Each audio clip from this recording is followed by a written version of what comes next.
O texto referido para a mensagem desta noite está na carta de Paulo aos Colossenses, o capítulo 2, o verso é o 2 e o verso é o 3. Glória ao Senhor. Tema da mensagem: os mistérios dos tesouros do Senhor nosso Deus. Que vamos. Os tesouros de papai. Aonde estão? Glória ao Senhor. Então hoje nós vamos aprender um pouco acerca da preciosidade que está no Senhor e como de fato encontrarmos este precioso tesouro. Vamos ler o texto? Colossenses capítulo 2, o verso é o 2 e o verso é o 3, diz assim: para que os seus corações sejam consolados e estejam unidos em amor e enriquecidos da plenitude da inteligência, para conhecimento do ministério de Deus Cristo, em que estão, do mistério de Deus em Cristo, em que estão escondidos todos os tesouros da sabedoria e da ciência. Senhor nosso Deus, te louvamos e agradecemos e pedimos ao Senhor que a nossa mente flua, que a palavra, meu Pai, venha encontrar nos nossos corações, moldarmos a tua presença e o teu comportamento e a tua voz de forma audível possa nos guiar conforme o teu querer. Ao término, saímos com a certeza mais clara que há mais de ti para nós e que nós não vamos parar, mas vamos alcançar aquilo que o Senhor tem nos dado e muitas vezes não temos percebido. Abre o nosso entendimento, nos dá intensidade, ousadia para permanecermos na tua presença. É o que eu te peço em nome de Jesus. Amém. Graças a Deus. Quem pode dizer amém? Se eu fizer uma indagação aos irmãos e perguntar quem conhece a Cristo, logicamente, se estamos aqui é porque houve algum relacionamento com este Cristo, que de fato nos conhece, que de fato nos chamou, que abriu a porta para que pudéssemos entrar e entramos. Glorificado seja o nome de Jesus. Cristo esse que pagou um alto preço, preço de sangue, para resgatarmos da nossa vã maneira de viver. E entendemos isso porque aprendemos nos rudimentos do início do cristianismo que Jesus deu a vida por nós. Quer ver a indagação? Quem aqui acredita que Jesus pagou um preço de morte pela sua vida? Diga glória a Deus. Aprendemos isso e é fato. Conhecemos esta verdade e não temos dúvidas acerca disso. Porém, o texto é claro e taxativo quando ele trata acerca de algo mais profundo. Olhe para mim, existe algo maior, mais profundo que Deus quer nos dar. É verdade, irmãos. O texto não está tratando com quem não é crente ou com quem não está em relacionamento com Deus. Pelo contrário, se você voltar ao verso 1 do capítulo 2, ele vai falar que está tratando com o povo de Laodiceia, um povo crente, da igreja de Laodiceia. E ele diz assim, porque quero que saibais quão grande combate tenho por vós e pelos que estão em Laodiceia, e por quantos não vieram ao meu rosto em carne. Ele diz, olha, eu quero vos lembrar de algo específico. Eu estou lutando por vocês, estou lutando pela igreja de Laodiceia, estou lutando por todos os crentes que eu nem sequer consegui ver, mas que são crentes em Cristo Jesus. E aí ele começa a tratar de uma plenitude. Ele fala no verso 2, dizendo assim, para que os seus corações sejam consolados e estejam unidos em amor e enriquecidos da plenitude. Plenitude vem de pleno, de completo. E nós sabemos, irmãos, que nós ainda não alcançamos a plenitude. Na verdade, nós estamos engatinhando no processo de conhecimento de Deus. Alguns um pouco mais avançados, mais entusiasmados, outros meio desleixados, dorminhocos. Obrigado, meu irmão. Mas a grande verdade é que estamos num processo de aperfeiçoamento. É verdade. De aperfeiçoamento de Deus, de progressividade, de melhoria. Quando Paulo começa a nos convidar, ele nos conversa a nos trazer uma informação clara, uma indagação à alma. Como anda o processo de aprimoramento de Deus na nossa história? Alguns até em nosso meio têm até perseverança. Não falta culto, vem para os trabalhos de oração, mas lhe falta intensidade. Alguns, por outro meio, já têm muita intensidade, mas não têm perseverança. E eu quero dizer que isso tem que ser unido. Eu venho para os trabalhos, mas eu tenho que desejar. Eu frequento, mas eu tenho que me empenhar.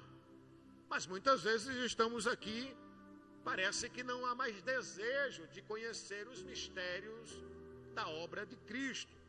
Pois é isso que Paulo fala neste capítulo 2, do versículo 2.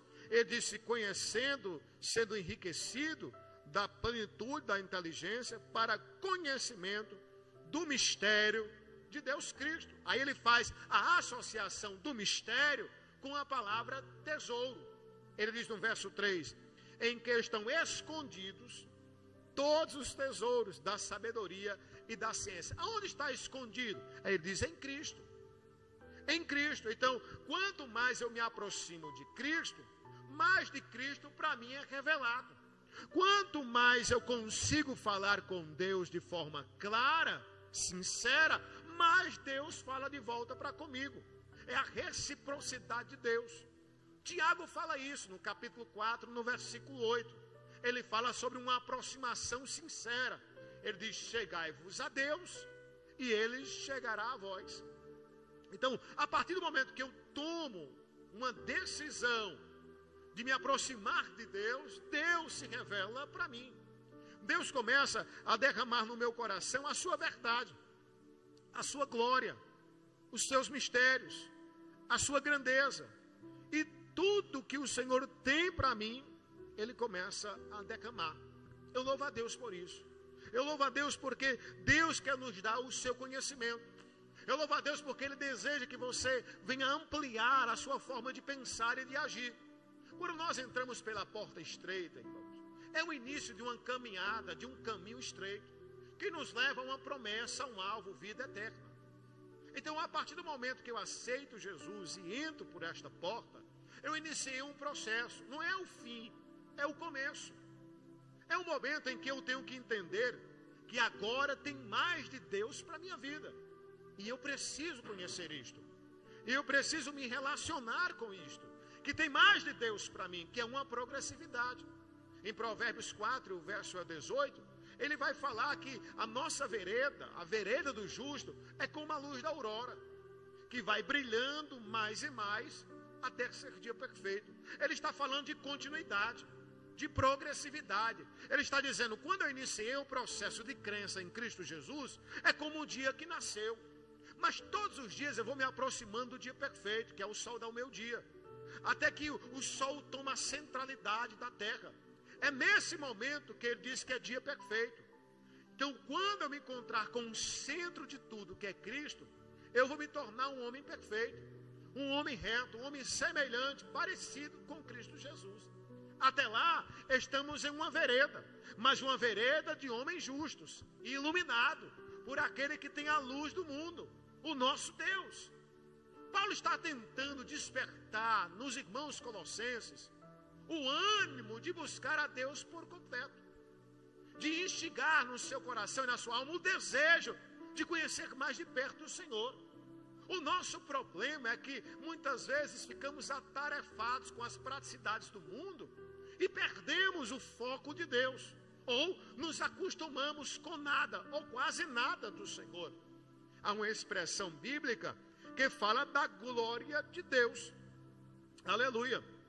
Em Atos 17 e no verso 26, ele vai falar do propósito de cada um de nós. E diz, e de uma só fez, e de um só fez toda a geração dos homens, para habitar sobre toda a face da terra, determinando os tempos já dantes ordenados e os limites da sua habitação.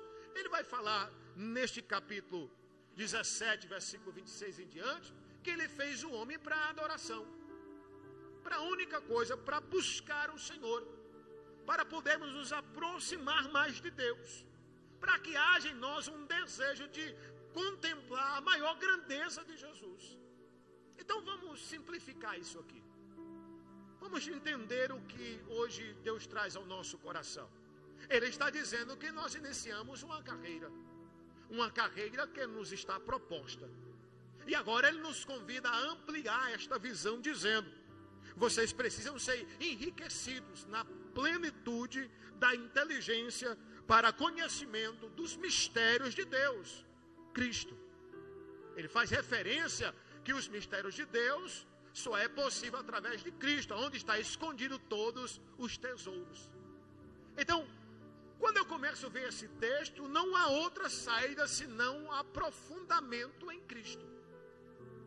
E como eu tenho feito referência, há uma grande diferença de você saber sobre Deus e de fato conhecer Deus. Hoje, muitos, mas muitos mesmo, têm feito suas faculdades e suas teologias, e é bom estudar, e têm aprendido sobre Deus, mas não quem é Deus, como Ele se senta, qual o som da sua voz, qual a expressão de fato do timbre da sua voz para os nossos corações, o seu abraço, como Ele consola. Nós temos referências bíblicas que Ele cura, mas como cura? Nós temos referências bíblicas que Ele liberta, mas como liberta? Então há uma grande diferença entre saber sobre Deus e ter relacionamento com Deus. E o que Paulo convida aqui é para nós participarmos de um manar diário, de um pão diário, todos os dias nos alimentarmos de Deus. Não há outra forma senão buscar o Senhor diuturnamente, constantemente. Vamos entender a expressão de Filipenses no capítulo 3, no versículo 7 e no versículo 8, quando há uma referência acerca do que nós temos. Ele diz: mas que para mim era ganho, reputei perda por Cristo, verso 8, e na verdade tenho também por perda todas as coisas. Olha para mim, olha aqui, ele disse todas as coisas, não somente os pecados, não somente, preste atenção nisso, não somente aquilo que é ilícito. Ele disse: não, eu deixei todas as coisas, o que era bom, o que era ruim, o que eu gostava, o que eu achava que gostava, pela excelência do conhecimento de Cristo Jesus, meu Senhor, pela qual sofri a perda de todas estas coisas e considero como esterco, para que possa ganhar a Cristo. Quando eu vejo essa referência e faço cruzamento com Colossenses, quando diz para que eu possa ganhar a Cristo, entra no versículo 3 de Colossenses, que diz assim: em quem estão escondidos todos os tesouros da sabedoria e da ciência. Em quem? Em Cristo. Então Paulo está dizendo: eu abandono os tesouros desta terra, eu abandono o conhecimento e todas as coisas que me promovem alguma coisa, para aprender mais do tesouro principal, para aprender mais de Cristo. A referência do tesouro está alicerçada no conhecimento. Então, quanto mais eu conheço, mais tesouro. Quanto mais eu creio, mais a glória de Deus, mais a presença de Deus, mais a manifestação da glória do Senhor Jesus. Quem pode dizer amém por isso? Aleluia. Em João 11, o verso 40, ele faz essa revelação. Ele diz: disse-lhe Jesus: não te hei dito que se creres, verás a glória? Quanto da glória? Quanto mais eu creio. Quanto do conhecimento e da sabedoria? Quanto mais eu busco. Então o Senhor, ele tem ocultado. O que é um tesouro, irmão? O tesouro é algo que não é fácil de se achar. Eu estava vendo esses dias acerca dos caçadores de tesouros hoje, no século XX, século XXI, e o último agora foi encontrado em março. Eles acharam mais de 30 moedas de prata de um navio que em 1800 e alguma coisa foi tomado por um furacão. O valor estimado, 4,5 milhões. Então eles mapearam, estudaram a história, localizaram mais ou menos a referência que estava, selecionaram os seus radares e barcos e começaram a mergulhar. Com muita insistência, com muita vontade, acharam um tesouro. E houve uma recompensa. Paulo disse: se há um entendimento de que tesouro precisa ser achado, e se pessoas se esforçam para achar tesouro aqui, que são momentâneos e temporais, quanto vale o tesouro que é Cristo Jesus? Quanto vale? O que ele tem para nós? O que é que ele tem para nós? Jeremias 33:3. O que é que ele tem para nós? Olha aí, ele diz: clama a mim, responder-te-ei. Mas ainda mais, anunciar-te-ei coisas grandes e firmes que o quê? E não sabe. Não é só você ser respondido. Ele diz: o que está oculto, os meus tesouros eu tenho para lhe revelar. Quanto eu tenho para revelar? Quanto? Em Atos 26, e o verso é o 16, é quando Paulo está fazendo ali uma defesa do evangelho para o rei Agripa. Ele diz assim: mas levanta-te e põe-te sobre teus pés, porque te apareci por isto. Quando Paulo recebe a presença de Cristo, lá em Atos 9, ele começa o seu ministério. Ele diz: olha, levanta-te e te põe de pé sobre os teus pés, porque te apareci por isto, para te pôr por ministro e testemunha, tanto das coisas que tem visto, como daquelas pelas quais te aparecerei ainda. O que é que ele está dizendo? Ele diz: quando você clama, eu respondo. Mas quando você clama, eu vou começar a te mostrar coisas que você ainda não viu. O ministério de Deus, o mistério, os tesouros de Deus estão prontos para ser revelados. Para quem? Para quem se chega a Deus, para quem busca a Deus.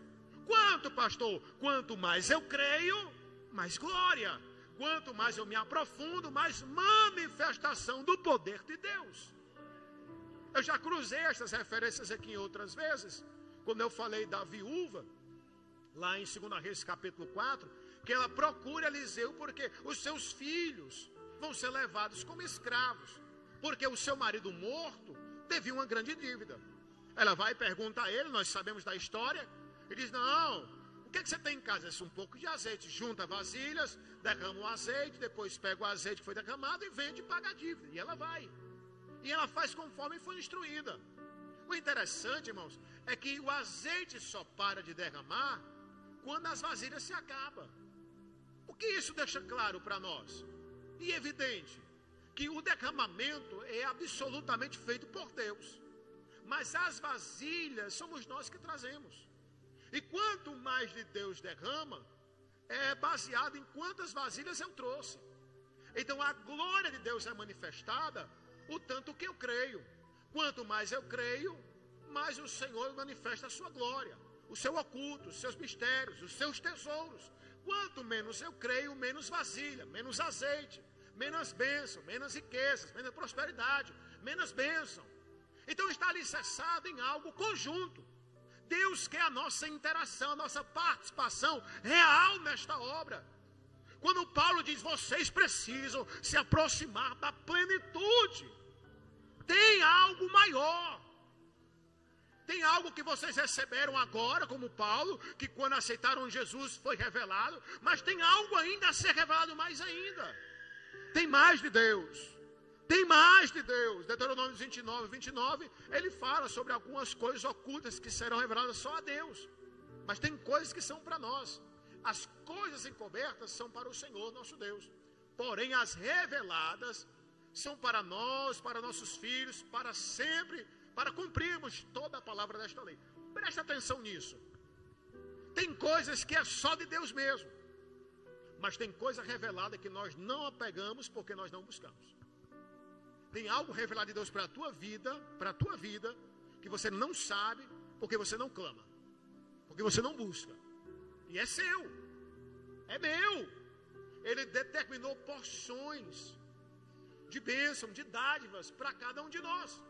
E aqui, irmão, baseado no texto que Deus não faz acepção de pessoas, ele diz: eu dou a quem buscar.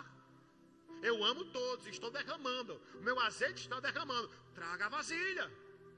Se coloque na brecha, na posição. Está satisfeito? Amém.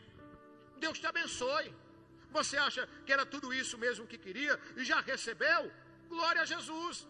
Que Deus dê vitória. Que Deus consiga lhe aproximar mais do Senhor. Mas, se você quer mais, tem mais de Deus. 1 Coríntios capítulo 13, o versículo é o 8 até o 13, ele vai dizer assim: ó, o amor nunca falha. Mas havendo profecias serão aniquiladas, havendo línguas cessarão, havendo ciência desaparecerá. Porque em parte conhecemos, em parte profetizamos, mas quando vier o que é perfeito, então o que é em parte será aniquilado. Quando eu era menino, falava como menino, sentia como menino, discorria como menino, mas logo que cheguei a ser homem, acabei com as coisas de menino. Porque agora vemos por espelho, em enigmas, mistério, irmão, oculto, tesouros, mas então veremos face a face. Agora conheço em parte, mas então conhecerei como também sou conhecido. Agora, pois, permanece a fé, a esperança e o amor. Esses três, mas o maior deste é o amor. O que é que ele está fazendo cruzamento de referência? Ele está dizendo que há em nós, de fato, algo a ser revelado. E ainda hoje temos pouco conhecimento. Mas se você buscar, o que é seu. E o que é em parte será revelado. Cada vez mais. Pastor, tem possibilidade de eu conhecer da plenitude de Deus aqui? Não tem, irmãos. Porque ainda estamos alicerçados na nossa carne. Ainda há problemas com esta carnalidade que nos rouba, que não nos deixa por completo ir à presença do Pai. Porém, não é motivo para nós desistirmos. Não, irmãos. Se você está satisfeito com quem você é e com o que você já recebeu de Deus, amém. Deus lhe abençoe. Agora eu não sei você, mas o azeite de Deus continua derramando. E eu estou louco para encher mais vasilha. Eu quero mais do azeite do céu. Eu quero mais da bênção de Jesus. Eu quero mais da plenitude da glória. Eu quero compreender o que eu não compreendo. Tanto é que as minhas orações, irmãos, não são mais por ninguém. E nem por causas específicas. Porque eu sei que isso é feito colateral de quem adora e ama a Deus. Deus sonda o meu coração, vê a necessidade da minha alma e atende. A minha oração eu quero conhecer mais o Senhor. Senhor, se revela mais para mim. Toda a vida que eu estou de joelho, Senhor, Pai, se revela mais para mim. Pai, eu quero conhecer mais de Ti, Senhor. Eu quero ver o Seu tamanho, o comprimento, a largura, a profundidade. Eu quero saber o que o Senhor pensa, o que o Senhor quer de mim. Eu quero ver os mistérios, eu quero orar. Eu quero ver transformar, eu quero ver o Teu poder fluir. Eu quero participar da Tua glória. Eu quero ser alguém que participa da glória de Deus, irmãos. Que os olhos não estão focados naquilo que você toca, naquilo que você vê. Que as expectativas não estão no futuro de um sonho medíocre, que se acaba aqui. Eu vi uma frase lendo esses dias um livro, Até que Nada Mais Importe. Ele disse assim, abre aspas, Luciano Subirá, abre aspas. Quando nos encontramos com o Senhor, todos os sonhos se cumprem, fecha aspas. E eu fiquei meditando nessa frase. Ele disse, nós nos abraçamos com Jesus, não tem mais sonho. O sonho acabou ali. Não tem nada maior, não tem nada mais desejável. Ali se cumpriu tudo. Ali há plenitude de satisfação. Ali há paz. Corremos tanto por nada. Brigamos tanto por nada. Guerreamos tanto para nada. Se vai combater alguma coisa, combate um bom combate. Um combate contra a sua natureza, contra os seus pensamentos, contra a sua carnalidade que não agrada a Deus. Combata a sua indiferença, a sua preguiça. Combata a sua praticidade que te afasta do Senhor. Combata a sua mesmice. Combata a sua frieza espiritual. Combata a sua falta de desejo de estar aos pés de Cristo. Combata isso. Guerreie contra isso. E no final guarde a fé. E você terá a coroa da vitória. Nós vamos para casa, irmãos. Há de fato uma vida eterna com Deus ou sem Deus. O que Paulo está tentando trazer à igreja de Colossenses é que é possível caminharmos mais em direção ao Senhor, em progressividade. Não se contente com nada não, irmãos. É uma fonte que jorra para a vida. E fonte é fonte. Não se sabe onde nasce, ou de onde vem, por mais que ela flua ali. Mas como isso acontece? O importante é que ela derrama, e derrama água limpa. Eu não sei se você tem um conhecimento acerca um pouco do Antigo Testamento, mas quando eu leio Colossenses capítulo 2, e há uma referência cruzada com a Arca da Aliança, que é baseada na humanidade ao mesmo tempo da divindade, porque era feita de madeira mas banhada por ouro, representando carne e divindade. Assim o Cristo, quando veio à terra, ele fala também que dentro dessa arca havia tesouros. Tesouros mesmo. Em Apocalipse 2, o verso é o 17, ele vai falar do que vencer receberá o maná escondido. Coloquei Apocalipse 2, versículo 17. Quem tem ouvidos, ouça o que diz o Espírito da igreja. Ao que vencer, darei eu a comer do maná escondido. Escondido aonde, irmão? Lá na arca. Na arca da aliança, irmãos, foi escondido o maná. Você sabia disso? Uma das coisas que foi colocada lá dentro foi o maná. O que é o maná? O alimento, o pão. Então ele diz assim, olha, ao que vencer, darei do maná escondido, do oculto, do tesouro, do que está lá dentro. Da onde? Da arca. A arca representa quem? Cristo, Deus. E aí Cristo surge e diz assim, quem comer de mim, nunca mais terá o quê? Fome. Então, quando você pega o cruzamento da oração do Pai Nosso, o pão nosso de cada dia, não é o pão diário não, literal não, é o maná escondido. É Cristo, é o tesouro, é o que está dentro dele que ele quer nos dar, é a sua pureza, a sua essência, é quem ele é. Em Efésios 4:20, ele vai nos convidar não somente, irmão, para observarmos. Ele diz, mas vos não aprendestes assim a Cristo.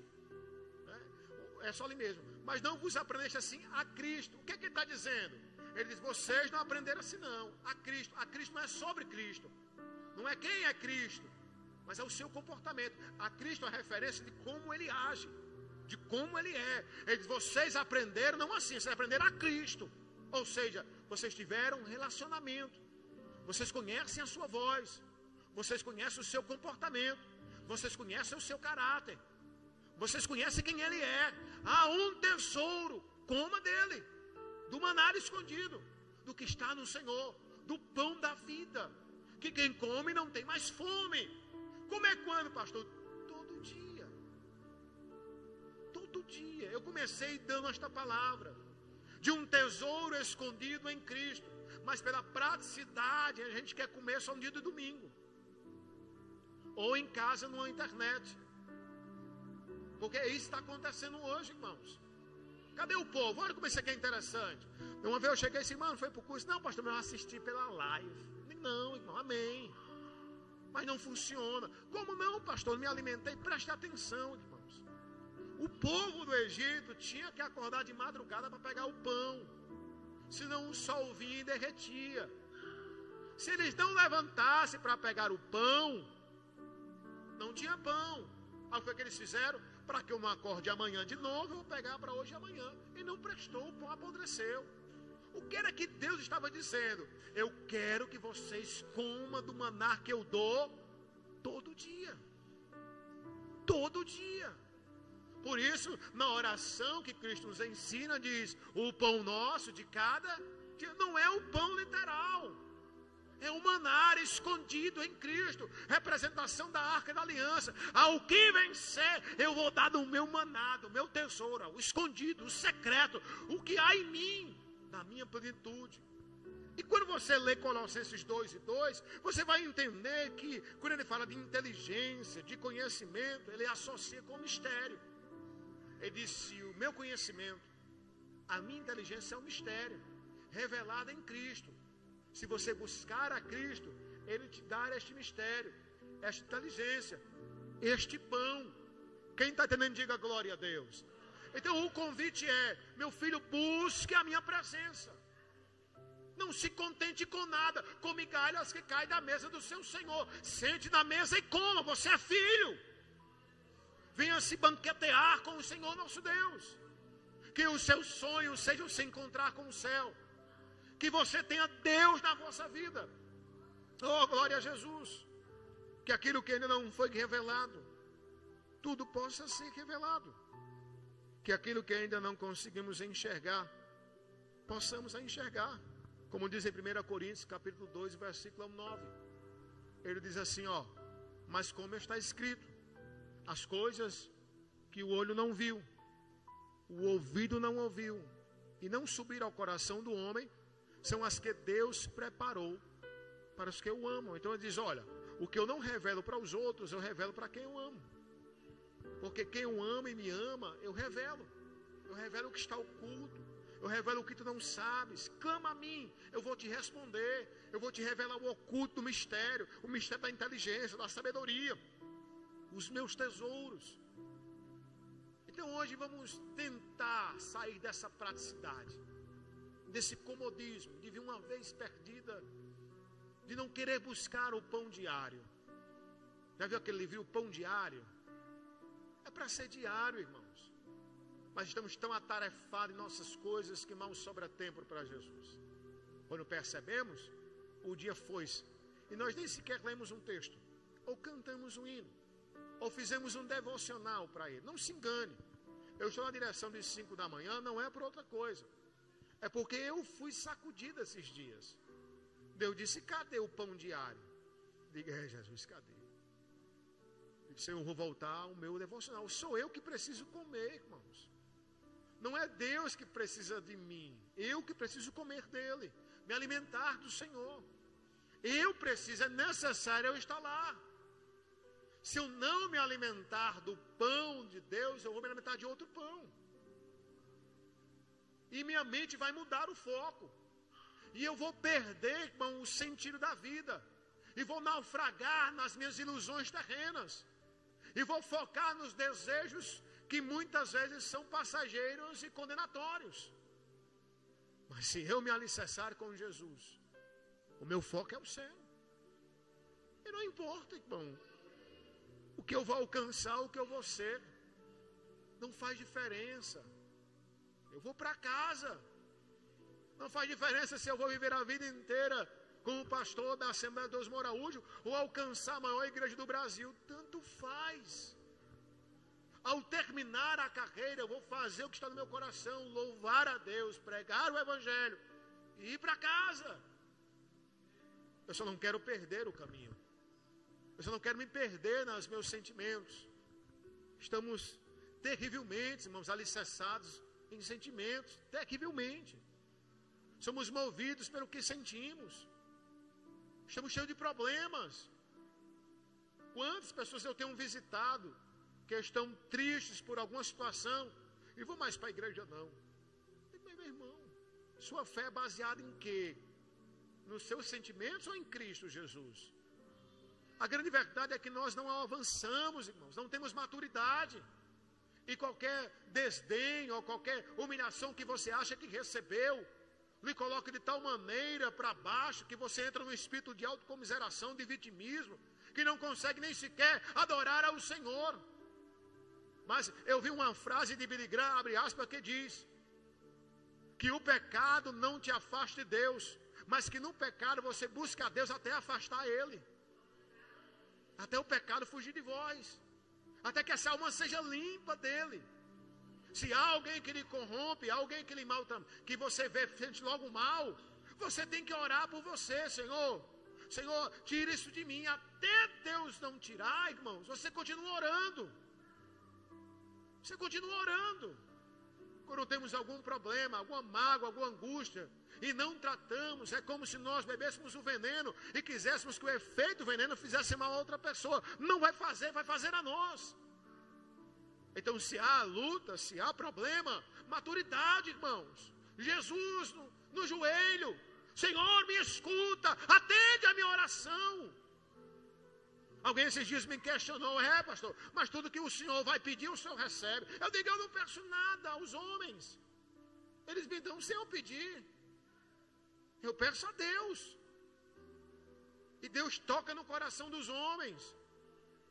E move ao nosso favor, irmãos. Porque quando buscamos nos homens, nós somos decepcionados. Quando há expectativas em promessas humanas, elas estão fadadas ao fracasso. Quando colocamos expectativas no agradecimento alheio, na batida de palma daquele que nos visita, no abraço daquele que diz que nos ama, nós vamos nos frustrar, irmãos. Por isso Paulo disse, eu preciso que vocês cresçam. Eu preciso que vocês prosperem em Cristo, entendam a sua plenitude. Para que haja em vós contentamento. Para que vocês aprendam a ser felizes com quem vocês são.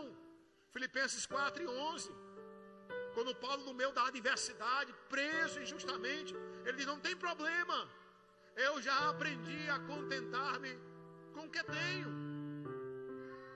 Esse texto está falando sobre uma cesta básica que Epafrodito trouxe para ele. Ele disse, eu estou alegre não pela cesta, mas porque quando eu orava eu lembrava de vós. E agora eu estou vendo o Senhor. Isso alegra o meu coração. E eu estou dizendo isso não porque trouxeste alguma coisa, mas já aprendi a contentar com o que tenho. Sei ter fartura, sei passar dessa cidade, sei ter abundância. Em tudo fui instruído, em tudo fui ensinado. Aí diz o 13: posso todas as coisas naquele que me fortalece. O que é isso, pastor? Amadurecimento. Cristo como foco. A gente não murmura mais, a gente só confia. A gente não questiona, a gente só adora. Pastor, eu não estou entendendo. Por isso você precisa buscar os tesouros ainda a ser revelados. Tem mistério para nós, irmãos. Mas o inimigo, ele é especialista em sabotar a nossa caminhada. Ele é especialista em colocar desejos, sonhos momentâneos, que achamos que é o foco de tudo. Ele é especialista em nos colocar em brigas que não nos levam a nada e nós achamos que é tudo para nós. Mas quando nos encontramos com Deus, aonde está escondido todos os tesouros da sabedoria e da ciência, tudo começa a ser e a ter sentido. Então hoje eu quero lhe convidar para que o seu coração seja consolado, aleluia, e unido no amor, no enriquecimento da plenitude de Deus. Você tem mais de Deus para a sua vida. Chegai-vos a Deus e Ele chegará a vós. Meu desejo é que a igreja de Moraúja amadureça, que venhamos a buscar o Senhor porque o amamos e o desejamos, não por outra coisa. Que as intenções sejam sinceras e que no dobrar do seu joelho você se examine, porque Ele disse: se nós julgássemos a nós mesmos, não seríamos julgados, mas quando somos julgados pelo Senhor, somos repreendidos por Ele, para não sermos condenados com o mundo. Nós não nos julgamos, irmãos. Nós temos a facilidade de julgar o outro e dizer com quem está a falha, mas não olhamos para nós mesmos. Por isso Deus que nos ama diz: não, mas eu vou resolver esse problema, eu vou te julgar, eu vou colocar você na prova, para que você não seja condenado com o mundo. Ele está dizendo: eu lhe amo, e por isso é necessário às vezes você passar por perrengues, por castigos, para melhorar, para não perder o foco, para não sair do prumo, para permanecer de pé. Fique de pé nesta noite. Tem mais de Deus. Diga comigo: tem mais de Deus para mim. Diga: tem mais de Deus para mim. Vamos, Tiago, aí. Tem mais de Deus para a sua vida. Tem mais de Deus. Tem plenitude, tem graça, tem revelação, tem mistério, tem tesouro. Tem mais de Deus. Prossiga, irmão. Pastor, já tenho tantos anos. Prossiga. Pastor, já conheci tanto. Prossiga. Pastor, já fiz tanto. Prossiga. Eu recebi um rapaz, ele falando dos sucessos dele no passado, das curas maravilhosas, de um culto onde ele, pregando, Deus deu uma visão e batizou 187 pessoas com o Espírito Santo. E ele começou a chorar. Eu disse: e aí? Ele disse: eu cansei. O fardo foi pesado, pastor. Eu não aguentei e parei. E agora? Estou tentando fazer de novo, mas eu cansei, ele disse. Quando ele disse: eu cansei, chegou a sentir a dor da alma. Eu não sei o que aconteceu, irmãos, mas às vezes a gente também para. Às vezes a gente pregava, não prega mais. Cantava, não canta mais. Orava, não ora mais. E ainda acha que está tudo bem. O Senhor nos chamou para avançar. Nós não somos os que se retiram. Lembra da doutrina passada? Nós somos os que avançam.